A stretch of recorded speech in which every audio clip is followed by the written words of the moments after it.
Hello hi, this is your Sahanu vlogs. Welcome back to my channel. నేను మీ అను. ఈరోజు recipe వచ్చేసి ఎండు రొయ్యలండి. ఎలా ప్రిపేర్ చేయాలో చూసేద్దాం.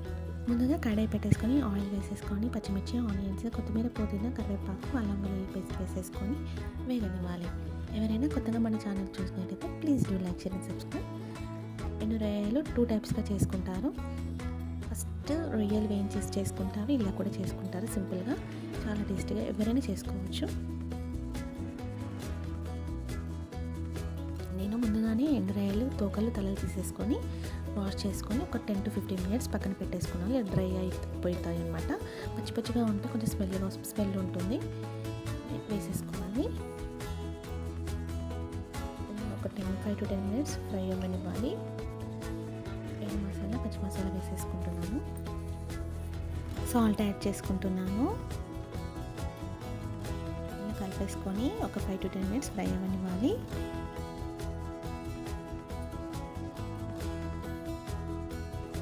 ఇప్పుడు టొమాటోస్ యాడ్ చేసుకుంటున్నాను.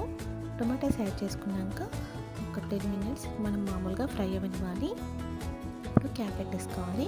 క్యాప్ పెట్టేసుకున్న తర్వాత 15 minutes తర్వాత ఇది కారం యాడ్ చేసుకోవాలి. ఇలా కారం యాడ్ చేసుకున్న తర్వాత ఇలా కలిపేసుకొని ఒక 10 to 15 minutes క్యాప్ పెట్టేసుకోవాలి. 10 minutes తర్వాత ఇలా కొంచెం టొమాటోస్ మగ్గుతూ ఉంటాయన్నమాట. ఇప్పుడు కొంచెం వాటర్ యాడ్ చేసుకోవాలి.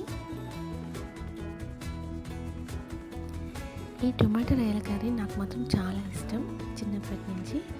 అయితే కొంతమంది స్మెల్ వస్తుందని తినరండి.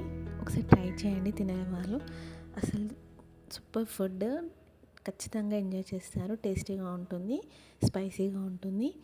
కొంచెం స్మెల్ అనేది మనం ఒకటి పక్కన పెట్టేసి తింటే మాత్రం ఖచ్చితంగా ఎంజాయ్ చేస్తాం. లాస్ట్లో కొంచెం కొత్తిమీర యాడ్ చేసుకుంటే సరిపోతుంది. టొమాటో రొయ్యల curry ready. And thank you so much for watching. Please do like, share, subscribe to Hanu vlogs.